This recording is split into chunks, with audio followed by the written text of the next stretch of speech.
Sebagai bentuk kepedulian terhadap lingkungan, pemerintah Kota Palembang bersama jajarannya yang bekerja sama dengan masyarakat terus melakukan kegiatan gotong royong setiap minggu pagi.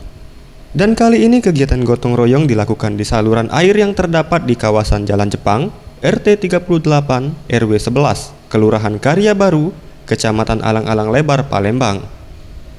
Harobin Mustafa, Sekda Kota Palembang menyampaikan, dalam gotong royong ini Pemkot bersama masyarakat melakukan normalisasi saluran air yang tersumbat. Ia menambahkan, untuk kawasan Jepang di Kelurahan Karya Baru yang menjadi lokasi gotong royong, ditemukan tembok yang menghalangi atau membendung saluran air, sehingga sebagai langkah awal dan atas persetujuan masyarakat, tembok yang notabene merupakan pembatas lahan warga ini dirobohkan.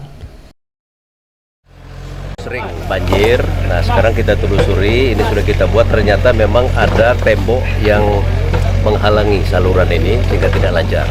Nah sekarang kita buka di belakang, kita buka, dan atas izin Pak RT dan warga kita buka. Namun selain merobohkan tembok, Pemkot Palembang dibantu masyarakat di kawasan ini juga melakukan pelebaran saluran air sekitar 3 meter.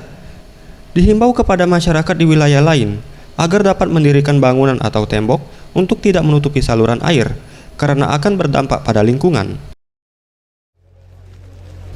Anugrah Sandi Pratama, Sriwijaya TV.